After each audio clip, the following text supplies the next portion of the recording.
কবিতা বিতান কাব্যগ্রন্থের জন্য মুখ্যমন্ত্রী মমতা বন্দ্যোপাধ্যায়কে পুরস্কৃত করেছে বাংলা সাহিত্য একাডেমি, যা নিয়ে সমালোচনার ঝড় উঠেছে। মমতার আঁকা ছবি বিক্রি নিয়েও সরব বিরোধীরা। রাজ্যের মুখ্যমন্ত্রীকে একসময় ছবি আঁকার কিছু কাজ শিখিয়েছিলেন শিল্পী শুভাপ্রসন্ন। মমতার ছবি বেশি দামে বিক্রি নিয়ে কি বলছেন তিনি? মমতাকে পুরস্কৃত করা নিয়ে তার মন্তব্য ঘিরে বিতর্ক বেঁধেছে। এই নিয়ে তার বক্তব্য কি? TV9 বাংলাকে দেওয়া একান্ত সাক্ষাৎকারে সব প্রশ্নের জবাব দিলেন শিল্পী। সমাজের বিভিন্ন ক্ষেত্রে কাজের পাশাপাশি নিরলস সাহিত্য সাধনার জন্য মমতাকে পুরস্কৃত করেছে বাংলা। তার আঁকা ছবি বিক্রি নিয়েও সরব বিরোধীরা।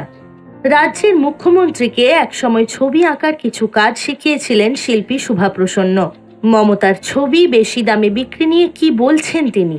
মমতাকে পুরস্কৃত করা নিয়ে তার মন্তব্য ঘিরে বিতর্ক বেঁধেছে। এই নিয়ে তার বক্তব্য কি? TV9 বাংলাকে দেওয়া একান্ত সাক্ষাৎকারে সব প্রশ্নের জবাব দিলেন শিল্পী। সমাজের বিভিন্ন ক্ষেত্রে কাজের পাশাপাশি নিরলস সাহিত্য সাধনার জন্য মমতাকে পুরস্কৃত করেছে বাংলা সাহিত্য একাডেমি। এই নিয়ে সমাজের বিভিন্ন স্তরে সমালোচনা শুরু হওয়ার পর নিন্দুকদের আক্রমণ করেছিলেন শুভাপ্রসন্ন। মমতার পুরস্কার প্রাপ্তি নিয়ে যারা সমালোচনা করেছেন তাদের ঈর্ষাকাতর বলে তোপ দাগেন তিনি। তারপরে তিনি বলেছিলেন, রবীন্দ্রনাথ থাকলে নিজের হাতে মমতাকে সংবর্ধনা দিতেন। তার এই মন্তব্য নিয়ে শোরগোল পড়ে গোটা বাংলায়। কিন্তু কেন এমন মন্তব্য করেছেন তার ব্যাখ্যা দিলেন শুভাপ্রসন্ন। একান্ত সাক্ষাৎকারে তিনি বলেন, রবীন্দ্রনাথ মধ্যম মানের ব্যক্তি ছিলেন না। তিনি থাকলে মমতা বন্দ্যোপাধ্যায়কে উৎসাহিত করতে পুরস্কৃত করতেন। কারণ রবীন্দ্রনাথ জানতেন তাতে তার খ্যাতি কমবে না, গৌরব বাড়বে। তিনি বলেন, পুরস্কার নিয়ে প্রাপক এবং যারা দিয়েছেন তাদের কোনো অস্বস্তি নেই। কয়েকজন শিল্পী কেন প্রতিবাদ করছেন তা বুঝতে পারছেন না শুভাপ্রসন্ন। তিনি বলেন, শিল্পীদের কেন এই ধরনের অহংকার থাকবে? তার থেকে অযোগ্য লোক পুরস্কার পেয়েছে ধরে নিয়ে কেন নিজের শংসাপত্র ফেরত দেবেন? হয়তো এমনও একদিন আসবে যেদিন বলা হবে তিনি যে পুরস্কার পেয়েছেন সেই পুরস্কার মমতা বন্দ্যোপাধ্যায়ের মতো একজন বিশ্ববন্দিত নেত্রী পেয়েছেন। যারা মমতাকে পুরস্কৃত করেছেন তাদের চাটুকারিতা করার কোনো প্রয়োজন নেই বলে মন্তব্য করেন শুভাপ্রসন্ন। বলেন, বাংলা সাহিত্য একাডেমিতে থাকা ব্রাত্য বসুর চাটুকারিতা করার কোনো প্রয়োজন নেই। সুবোধ সরকার যেটুকু চাটুকারিতা যদি করে থাকে তবে করেছে। এখন এই পুরস্কার দেওয়ার সঙ্গে তার কোনো সম্পর্ক নেই। তিনি বলেন, এই পুরস্কার প্রাপ্তিতে মমতার 10টা ভোট বাড়বেও না, কমবেও না। তিনি আরও বলেন, নন্দীগ্রাম আন্দোলনের সময় থেকে মমতার সঙ্গে তার পরিচয়। একদিন মমতা তাকে বলেছিলেন যে তিনি ছবি আঁকেন, যদি তার ছবির একটি প্রদর্শনী করে দেওয়া যায়। সেই মতো মমতার বাড়িতে গিয়ে শুভাপ্রসন্ন দেখেছিলেন চারিদিকে ছড়ানো রয়েছে ছবি। মমতার 150টি ছবির মধ্যে 42টি ছবি বেছে প্রদর্শনীর ব্যবস্থা করেন শুভাপ্রসন্ন। 11টি ছবি 1 লাখ টাকা করে বিক্রি হয়। এর পরের ঘটনায় অবাক হয়ে গিয়েছিলেন শুভাপ্রসন্ন। নন্দীগ্রামের কৃষকদের ডেকে কাউকে 10,000, কাউকে 20,000 টাকা দিয়ে সাহায্য করেন তৃণমূল নেত্রী। দেখা যায় নন্দীগ্রামের সব টাকায় তিনি কৃষকদের দিয়ে দিয়েছিলেন। মুখ্যমন্ত্রী হওয়ার পর মমতার ছবি বেশি দামে বিক্রির অভিযোগ নিয়ে শুভাপ্রসন্ন বলেন, মমতার ছবির দাম নিয়ে বিতর্ক হয়েছে, বহু লোককে জবাবদিহি করতে হয়েছে।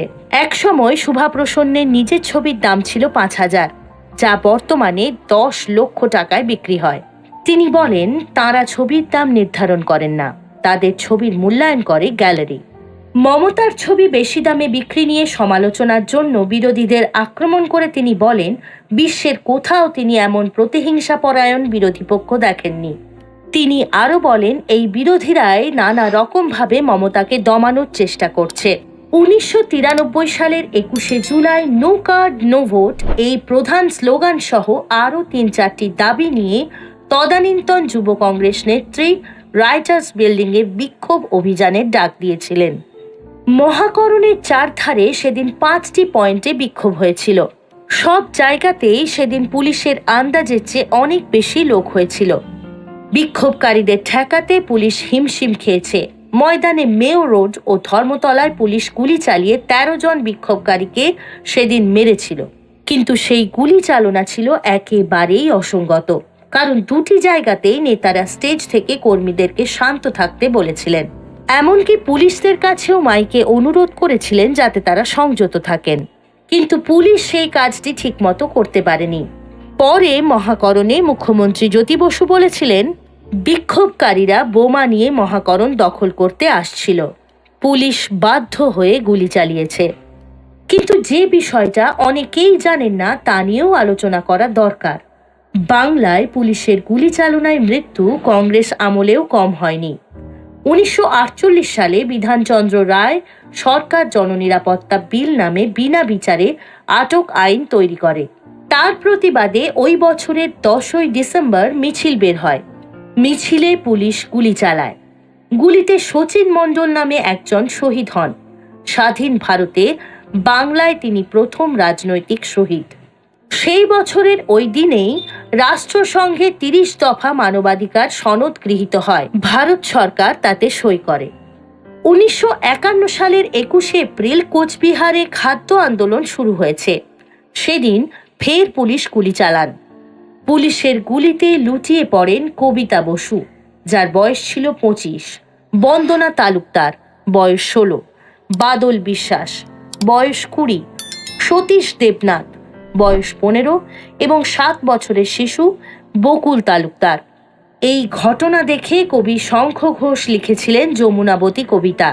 সেই কবিতা নিয়ে পরে গানও হয়েছে।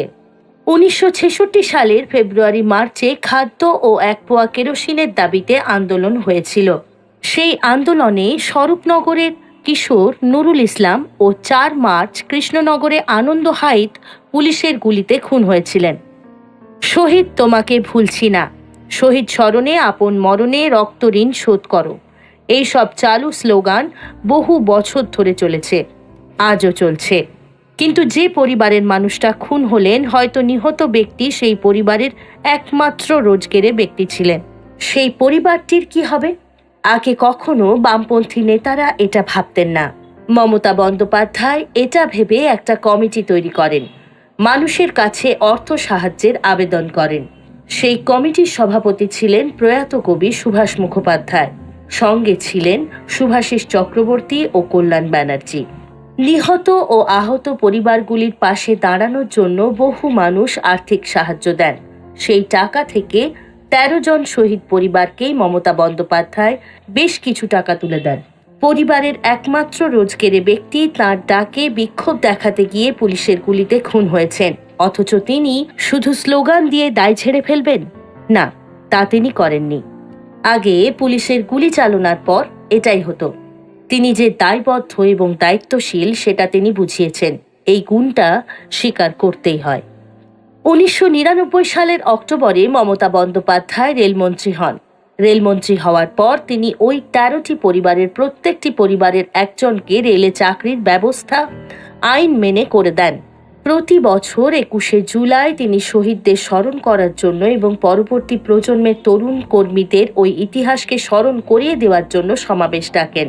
সেই সমাবেশে প্রতি বছর 13 জন শহীদ পরিবারের সদস্যদের নিয়ে এসে মঞ্চে তুলে জনতার সামনে তাদের পরিচয় করিয়ে দেওয়া হয়। কর্মীরা গাড়ি নিয়ে শহীদ পরিবারদের বাড়ি যান, তাদের বাড়ির লোকেদেরকে ডেকে আনেন। প্রতি বছর এটা হয়, আজও হচ্ছে। এটা হচ্ছে দায়বদ্ধতার আরেকটা পরিচয়। কর্মীরা বুঝবেন যে তাদের নেত্রী কতটা দায়িত্ব জ্ঞান সম্পন্ন। তার আঁকা ছবি নিয়ে বিতর্ক যতই থাকুক, আঁকতে তিনি বরাবরই ভালোবাসেন। ব্যস্ততার জন্য অনেক সময় হয়ে ওঠে না ঠিকই, কিন্তু সুযোগ পেলেই ক্যানভাসে রং ফেলে তুলি দিয়ে দুটো টান দিতে পিছপা হন না তিনি। 21শে নির্বাচনে প্রচারের চূড়ান্ত ব্যস্ততার মধ্যেই একটা গোটা দিন ফাঁকা পেয়ে যাওয়ায় নিজের সেই শিল্পী সত্তাকে জাগিয়ে তোলে তৃণমূল নেত্রী। নির্বাচন কমিশনের নিষেধাজ্ঞার প্রতিবাদে গান্ধী মূর্তির পাদদেশের ধর্নায় বসে রং তুলি হাতে ক্যানভাসে একসঙ্গে অনেকগুলি ছবি এঁকে ফেললেন মমতা। তারপরই মমতার আঁকা ছবিগুলি আলোচ্য বস্তু হয়ে উঠেছে নেটিজেনদের। ঠিক কিসের ছবি এঁকেছেন মমতা? এই নিয়ে যখন নানা প্রশ্ন ঘটনাস্থলে উপস্থিত সাংবাদিক এবং তৃণমূল সমর্থকদের মধ্যে উঁকিঝুঁকি দিচ্ছিল, তখন নিজেই ছবিগুলি তুলে দেখান তিনি। সংবাদ মাধ্যমের ক্যামেরায় যেটুকু ধরা পড়েছে তাতে ছবিগুলি দেখে মনে হচ্ছে কোনো ফুলদানি বা বিরল প্রজাতির ফুলের ছবি আঁকার চেষ্টা করেছেন তিনি। ছবি আঁকা শেষ হলে বেশ কিছুক্ষণ নিজের হুইল চেয়ারের ওপর বসেছিলেন। পূর্ব পরিকল্পনা মতো এদিন 12টার আগেই তিনি গান্ধী মূর্তির পাদদেশে পৌঁছেছিলেন ধর্ণা দেবার উদ্দেশ্যে। কিন্তু সেনাবাহিনী ধর্ণার অনুমতি না দেওয়ায় মেয়ো রোডে সংলগ্ন এলাকায় বসেই ঘণ্টা তিনেক সময় মমতা কাটান।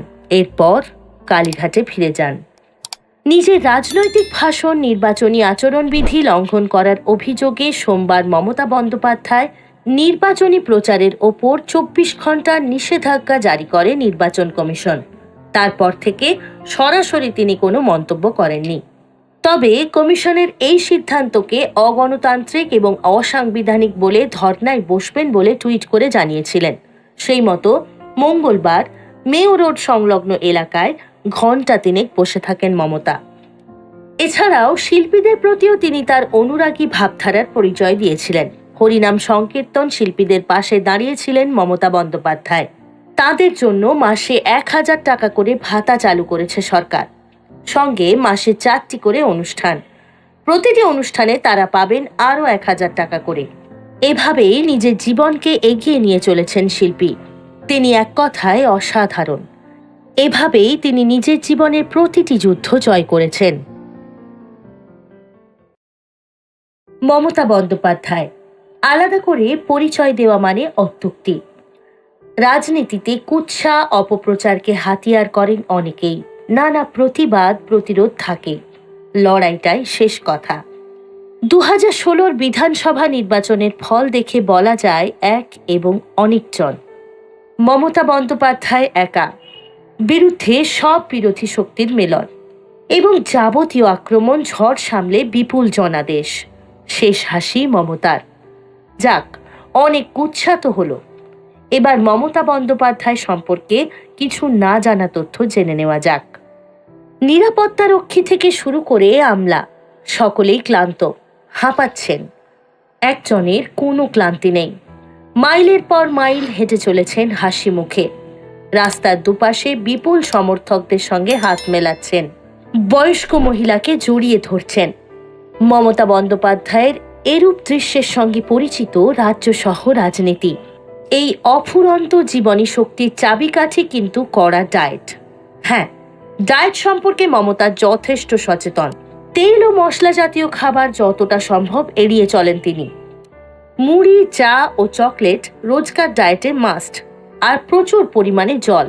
তবে তেলে ভাজা ছোটবেলা থেকেই তার খুব প্রিয়, তাই মাঝে মধ্যে আলুর চপ এড়াতে পারেন না তিনি।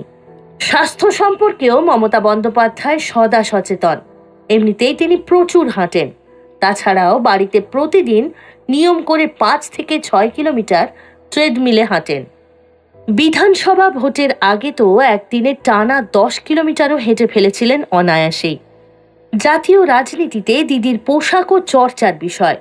মমতা ছাড়া ভারতের কোনো রাজনীতিবিদের পোশাক ওরকম নয়। সরু পাড়ের সুতির শাড়ি ও পায়ে সাদা হাওয়াই চটি। মমতা বন্দ্যোপাধ্যায়ের শাড়ি ধনেখালির তাঁত। ওই শাড়ি ছাড়া তিনি অন্য কোনো শাড়ি কোনোদিনও পরেন না। অত্যন্ত সাধারণ জীবনযাপনেই অভ্যস্ত তৃণমূল কংগ্রেস সুপ্রিম। তাই একাধিকবার কেন্দ্রীয় মন্ত্রী ও পরে রাজ্যের মুখ্যমন্ত্রী হওয়ার পরেও কালীঘাটের টালির চালের একতলা বাড়িটি ছেড়ে চলে যাননি। বৃষ্টি হলে টালির নালার ধারে মমতার বাড়িতে এখনো জল ঢুকে যায়। বর্ষাকালে প্রবল বৃষ্টিতে 1 হাঁটু জল টপকে বাড়ি ঢুকতে হয়, যা দেখে প্রাক্তন প্রধানমন্ত্রী অটল বিহারী বাজপেয়ী অবাক হয়ে গিয়েছিলেন। মমতার সাধারণ জীবনযাপনের ভূয়সী প্রশংসা করেছিলেন বাজপেয়ী। প্রকৃতিকে বড় ভালোবাসেন মমতা, তাই বারবার চলে যান হিমালয়ে কিংবা জঙ্গলমহলে। ব্যস্ততা থেকেও সময় বার করে পাহাড়ে বা জঙ্গলে কাটিয়ে আসেন দিন কয়েক। নিজের ট্যাবে প্রকৃতির ছবিও তোলেন দেদার। প্রকৃতি ভালোবাসেন বলেই শহরকে সাজানোর নানাবিধ পরিকল্পনা নিয়ে নেন মুহূর্তেই। একবার রাজারহাটে বাইপাস হয়ে ফিরছিলেন মমতা। চোখে পড়ে রাজারহাটে একদিকে বিস্তীর্ণ জলাশয়। সঙ্গে সঙ্গে পুর ও নরোন্নয়ন মন্ত্রী ফিরহাদ হাকিমকে নির্দেশ দেন এই জলাশয়কে কেন্দ্র করে পার্ক তৈরি হোক, যার নির্যাস সেন্ট্রাল পার্ক, ক্যাফে একান্তে ও একটি টুরিস্ট রিসর্ট। গানও খুব প্রিয় মমতা বন্দ্যোপাধ্যায়ের। সব ধরনের মিউজিক শোনেন তিনি।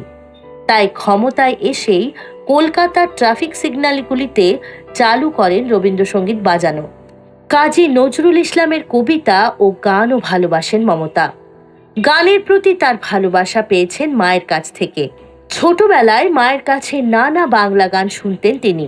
ছেলেবেলার কথা মনে পড়লেই মমতার মনে পড়ে বীরভূমে মামাবাড়ির দিনগুলোর কথা। ধান ক্ষেতের আল ধরে হেঁটে যাওয়া, ধানের শীষ দিয়ে পুতুল গড়া সেই স্মৃতি তৃণমূল নেত্রীর কাছে বড় মধুর। রাজনীতিতে আসার আগে একাধিক চাকরি করেছেন মমতা বন্দ্যোপাধ্যায়। অনেকেই জানেন না, স্টেনোগ্রাফার হিসেবে কিছুকাল কাজ করেছিলেন তিনি। অভাবে সংসার চালাতে প্রাইমারি স্কুলে শিক্ষকতার পাশাপাশি প্রাইভেট টিউটর, এমনকি সরকারি দুগ্ধ কেন্দ্রে সেলস গার্লের কাজও করেছেন তিনি। রাজ্যের বহু প্রবীণ নেতা যারা একসময় মমতা বন্দ্যোপাধ্যায়ের গাইড ছিলেন, তারা এখন অনেকেই মমতার মন্ত্রিসভার সদস্য। তার মধ্যে উল্লেখযোগ্য নাম হল সুব্রত মুখোপাধ্যায়। বলা হয়, মমতা বন্দ্যোপাধ্যায়ের রাজনৈতিক জীবনে সুব্রত মুখোপাধ্যায়ের গুরুত্বপূর্ণ ভূমিকা রয়েছে। সেই সুব্রত মুখোপাধ্যায় এখন মমতার সরকারের মন্ত্রী। রাজনীতি ছাড়া সাহিত্য চর্চাও করেন মমতা। অবসর সময় পেলে বই লেখেন, উপন্যাস, গল্প, কবিতা। চটজলদি কবিতা লেখার প্রতিভা রয়েছে মমতা বন্দ্যোপাধ্যায়ের। দলে স্লোগান, কথা সব তৎক্ষণাৎ বলেন, আগে থেকে ঠিক করে রাখেন না। গ্রাম বাংলার শিল্প ও সাহিত্য মমতার খুবই প্রিয়। কাউকে উপহার দিলে গ্রাম বাংলার হস্তশিল্পই উপহার দেন। প্রত্যন্ত গ্রামের কোনো হস্তশিল্প পছন্দ হলে চটজলদি কিনে ফেলেন। নিজে যে ব্যাগটা ব্যবহার করেন সেটাও বাংলার হস্তশিল্প। প্রযুক্তিতে পিছিয়ে নেই তিনি। অত্যাধুনিক গ্যাজেট সম্পর্কে খোঁজ নেন নিয়মিত। ফেসবুক, টুইটার সহ বিভিন্ন সোশ্যাল মিডিয়া ব্যবহার করেন তিনি। ফেসবুক পেজে সব সময়ই আপডেট দেন। বাংলা শিক্ষা ব্যবস্থা নিয়ে একাধিক ইতিবাচক বার্তা দিয়েছেন মুখ্যমন্ত্রী।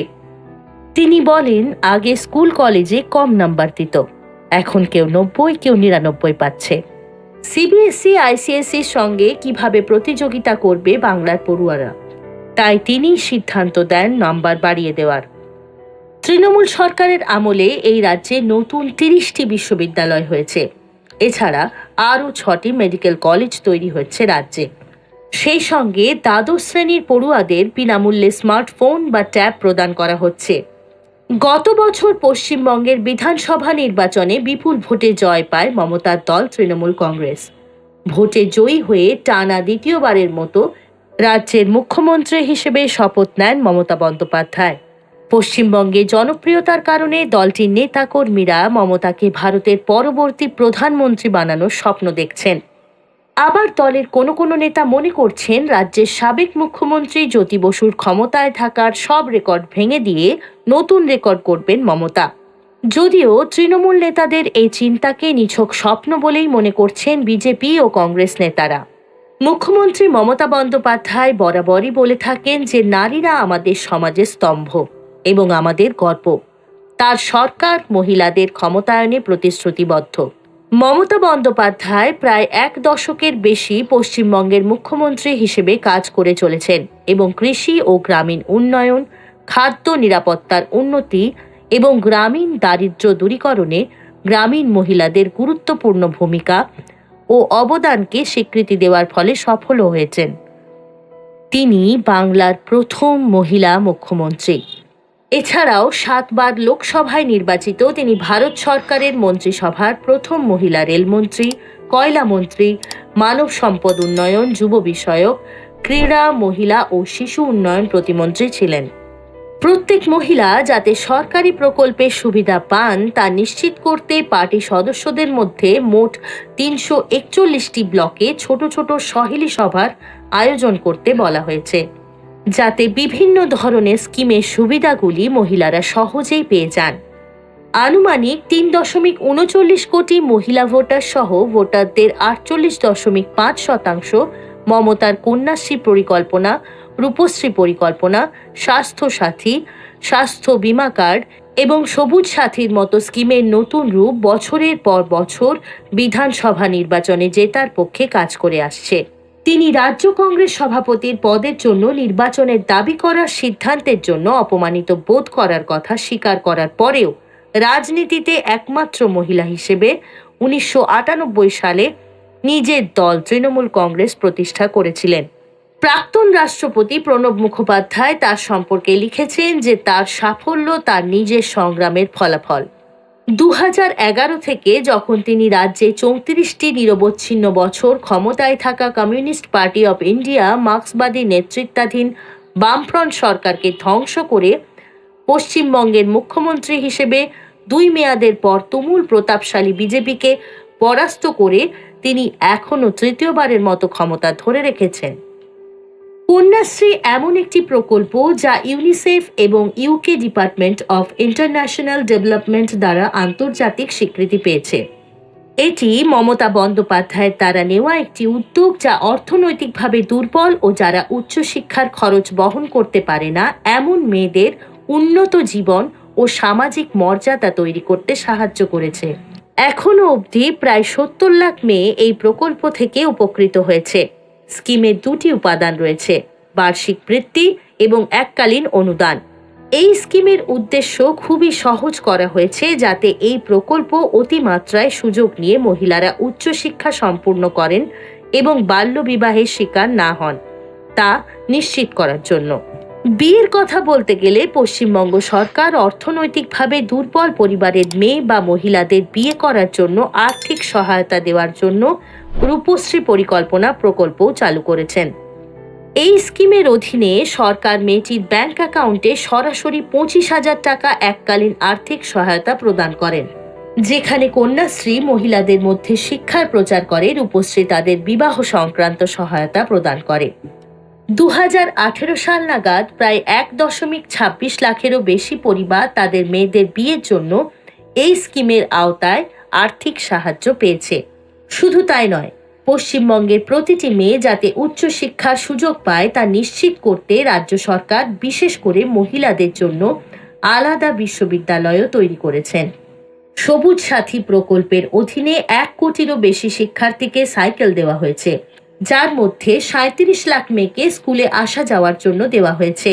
নারীদের সমস্যা বুঝে তাদের পাশে দাঁড়ানোর মতো একজন নারী সেনা হিসেবে মমতা বন্দ্যোপাধ্যায় রাজনীতিতে পুরুষদের চেয়ে বেশি সফল, একথা তার কাজই যেন প্রমাণ করে দেয়। পরবর্তী বিষয়টি হলো আগামী নিয়ে। মমতা বন্দ্যোপাধ্যায় আগামীতে কিভাবে তার গতিপথকে নির্ধারিত করবেন, আসুন এবার সে সম্পর্কে জেনে নেওয়া যাক। নমস্কার, আমি আরজে চিত্রার্পিতা। আপনারা শুনছেন কুকু FM, শুনুন যেমন চাই। মমতা মানেই জয়, মমতা মানেই অফুরন্ত এনার্জি, লড়ার অদম্য ইচ্ছে। তাই আজকের বিষয় বাংলা ও বাঙালির গর্ব, মুখ্যমন্ত্রী মমতা বন্দ্যোপাধ্যায়, যার রচয়িতা সঞ্চারী ভট্টাচার্য।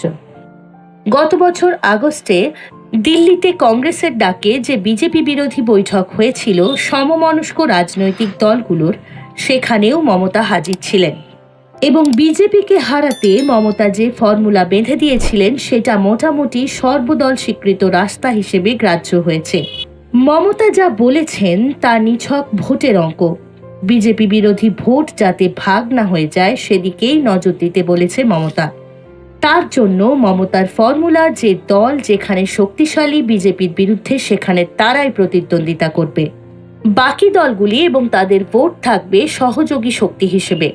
আঞ্চলিক পর্যায়ের নির্বাচনে এই ফর্মুলা সবসময় কার্যকর না হলেও সমবেতভাবে বিজেপিকে হটানোর লক্ষ্যে বিরোধী রাজনৈতিক দলগুলি এই রণকৌশল একরকম মেনে নিয়েছে। মমতা ব্যানার্জি এই রকম মহাজোটের উদ্যোগ যে একবারই নিয়েছেন তা নয়। 2014 সালেও মমতা কংগ্রেসকে বাইরে রেখে এরকমই একটি বিজেপি বিরোধী জোটের ডাক দিয়েছিলেন।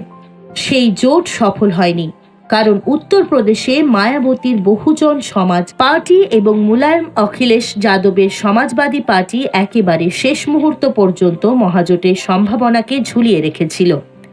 এবারও কি পরিস্থিতির কোনো পরিবর্তন হয়েছে? এখনো পর্যন্ত না। উত্তরপ্রদেশ বিধানসভা নির্বাচনে সমাজবাদী পার্টি এবং বহুজন সমাজ পার্টির বোঝাপড়া জেতার পথকে অনেকটাই বেগ প্রাপ্ত করেছিল এবং ওই দুই দলের কোনো স্পষ্ট সংকেত পাওয়া যায়নি।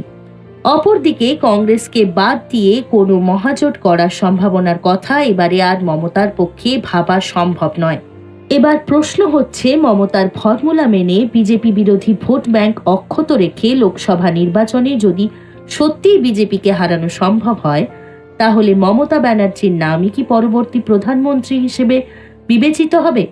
উত্তর দুরকমই আছে, হ্যাঁ এবং না। আঞ্চলিক রাজনীতি থেকে সরাসরি সর্বভারতীয় রাজনীতির প্রধান আসনটিতে উঠে আসার ঘটনা আগেও ঘটেছে এইচ.ডি. দেবগৌড়া এবং ইন্দ্রকুমার গুজরালের ক্ষেত্রে। জাতীয় রাজনীতিতে নেহাতি অপরিচিত নাম ছিলেন তারা, যদিও দেশের বিদেশের বিভিন্ন মন্ত্রকের দায়িত্ব সামলেছেন গুজরাল। সেখানে মমতার রাজনৈতিক গুরুত্ব অনেক বেশি। পশ্চিমবঙ্গে যে বামফ্রন্ট সরকারকে অপরাজেয় মনে হতো, 34 বছরের সেই জগদ্দল সরকারকে ফেলে দিয়ে মমতা ক্ষমতায় এসেছেন। জাতীয় রাজনীতিতেও বাস্তববাদী দর্শনের কারণে নিজের জায়গা করে নিতে পেরেছেন তিনি, এবং তিনি যদি একদিন দেশের প্রধানমন্ত্রী হন, নেহাত খারাপ হবে কিনা বলে বোঝানো মুশকিল। পশ্চিমবঙ্গের মুখ্যমন্ত্রী হওয়ার পর মমতা একাধিক জনহিতকর সামাজিক প্রকল্প চালু করেছেন, যা সহজেই এবং সাফল্যের সঙ্গে সর্বভারতীয় ক্ষেত্রেও প্রয়োগ করা যায়। এবং প্রশাসক ও জননেত্রী হিসেবেও মমতা ব্যানার্জি বারবার এটা প্রমাণ করেছেন যে ধারালো রাজনৈতিক মস্তিষ্কের পাশাপাশি তার একটি মানবিক হৃদয়ও আছে। কিন্তু প্রশ্ন অন্যত্র। যে আঞ্চলিক দলগুলির ভরসায় মমতা মহাজোট করতে উদ্যোগী, তাদের নেতা নেত্রীরাও সবাই কিন্তু ওই একটি আশা নিয়েই অপেক্ষায়, এবং সেই আশাটি হলো দেশের প্রধানমন্ত্রী হওয়ার আশা। অন্ধ্রের চন্দ্রবাবু নাইডু বারবার নিজেই প্রসঙ্গটা তোলেন এবং স্বেচ্ছায় ঘোষণা করেন কে প্রধানমন্ত্রী হবে, সেটা পরের ব্যাপার। উত্তরপ্রদেশে মায়াবতী, অখিলেশ যাদব, তেলেঙ্গানায় চন্দ্রশেখর রাও সবাই একই স্বপ্ন দেখে আসছেন। আর দল হিসেবে কংগ্রেসের যে উত্থান শুরু হয়েছে, তাও পুরাতনী ভিত্তি নতুনই ভবিষ্যৎ শীর্ষক ফ্লেক্স লাগানো হয়েছে কলকাতার সুকিয়া স্ট্রিটে। 2024-এর লোকসভা নির্বাচনে কি হাল হবে তৃণমূলের, তা নিয়ে মন্তব্য করেন দিলীপ। আগামী লোকসভা নির্বাচনে মুখ থুবড়ে পড়বে তৃণমূল, এমনটাই মনে করছেন দিলীপ ঘোষ। তিনি দাবি করেছেন 2024 সালে লোকসভায় তৃণমূলের আসন অর্ধেক হবে। শুধু তাই নয়, মুখ্যমন্ত্রীর দক্ষিণ ভারত সফর নিয়েও কটাক্ষ করেন তিনি। সম্প্রতি দক্ষিণ ভারত সফরে যান মুখ্যমন্ত্রী মমতা বন্দ্যোপাধ্যায়। সে প্রসঙ্গে দিলীপ অতীত টেনে বলেন, 2019-এ মমতা উত্তর ভারতে যাত্রা করেন। এই বলে তিনি দাবি করেন, যার যার বাড়ি গিয়েছিলেন সবার দোকান বন্ধ হয়ে গিয়েছে। কেউ কেউ এখন রাজনীতিতেই অপ্রাসঙ্গিক হয়ে পড়েছেন। এবার দক্ষিণ ভারতে গিয়েছেন তিনি। দিলীপ জানেন না এর কি ফলাফল হবে। গতবারে 1 ডজন সিট কমে যায় তৃণমূলের। আগের বার যা হয়েছিল তার অর্ধেক হবে এই বছর। এই কথা বলেই হুঙ্কার ছাড়েন বিজেপি নেতা। ভারতের সাম্প্রতিক অবস্থা নিয়ে মমতা ব্যানার্জি যথেষ্ট চিন্তিত। আগামী দিনে কি হবে দেশটা, তা নিয়ে আশঙ্কাও প্রকাশ করেছেন তিনি। তৃণমূলের দলীয় মুখপত্র জাগো বাংলাতে কিছু কথা কিছু ব্যথা শীর্ষক কলামে মমতা লিখেছেন, তার মন ভারাক্রান্ত। তিনি আশঙ্কা করেছেন দেশের কি হবে, সবাই এক থাকতে পারবে তো? দিল্লির ক্ষমতায় এমন একটি সরকার আছে যারা গণতন্ত্র মানে না, সংবিধান মানে না, যুক্তরাষ্ট্রীয় কাঠামো মানে না, মানুষের মৌলিক অধিকারের কোনো মূল্য এরা দেয় না। দেশকে একদলীয় ব্যবস্থার পথে ঠেলে দিয়ে সুপার এমার্জেন্সি কায়েম করা হয়েছে। ভাবখানা এমন যেন ভারতের মাটিতে আগামী দিনে শুধু বিজেপি থাকবে আর সবাই জেলে যাবে। যে প্রতিবাদ করবে তার পেছনে লাগিয়ে দেওয়া হবে কেন্দ্রীয় তদন্তকারী এজেন্সি। দেশের এত খারাপ সময় স্বাধীনতার এই 72 বছরে কখনো আসেনি। মমতা আরও লিখেছেন, এরা যদি রাজনীতি করত তাহলে কিছু বলার ছিল না। এদের কাজ শুধু ভাগাভাগি করা, কোথাও ধর্মের ভিত্তিতে, আবার কোথাও জাতির ভিত্তিতে। ভুলভাল পদক্ষেপ নিয়ে দেশের অর্থনীতিকে দুমড়ে দেওয়া হয়েছে। মমতা আরও লিখেছেন, আগামী দিনে ভারতের ভবিষ্যৎ অন্ধকার। যুবকদের মধ্যে হাহাকার নেমেছে, কোথাও চাকরি নেই, উল্টো চলছে বিভিন্ন কলকারখানা থেকে কর্মী ছাঁটাই। একের পর এক রাষ্ট্রায়ত্ত সংস্থা হয় বিক্রি করে দেওয়া হচ্ছে, নয়তো বন্ধ করে দেওয়া হচ্ছে। অর্থনীতির এতটাই খারাপ অবস্থা যে হাত পড়েছে রিজার্ভ ব্যাংকের তহবিলে। আগামী দিনে ব্যাংকে গচ্ছিত টাকা মানুষ পাবে কিনা তা নিয়েও যথেষ্ট সন্দেহ প্রকাশ করেছেন তিনি। এই লড়াইয়ে তিনি একা নেই, আছি আমরা সকলে। বাংলার ভবিষ্যৎ তিনি গড়েছেন যেভাবে, একদিন দেশ গড়ার ভবিষ্যৎও এভাবেই পূরণ করবেন তিনি, এমনটাই সকলের বিশ্বাস। রাজ্যের মুখ্যমন্ত্রী মমতা বন্দ্যোপাধ্যায়কে নিয়ে বই লিখলেন উত্তর 24 পরগনার ব্যারাকপুরের তৃণমূল নেতা সম্রাট তপাদার। বইটির নাম দেওয়া হয়েছে আন্দোলনের নাম মমতা। রাজ্যের মুখ্যমন্ত্রী বিভিন্ন সময়ে আন্দোলনের মধ্যে দিয়ে বাংলার মানুষের জন্য নিজের জীবনকে বিপদের মুখে ঠেলে দিয়েছিলেন বলে দাবি করেছেন সম্রাট তপাদার। রাজ্যের মুখ্যমন্ত্রী মমতা বন্দ্যোপাধ্যায়ের সেই ইতিহাস সম্রাট তপাদার নিজের লেখনীতে তুলে ধরেছেন। মানুষ মাত্রই তার ভুল হবে, ভুল ঠিক সমস্ত কিছু নিয়ে তবেই সে মানুষ। তবুও নিরপেক্ষভাবে যে লড়াই তিনি চালিয়ে গিয়েছেন, সেই লড়াইয়ের কোনো তুলনা হয় না।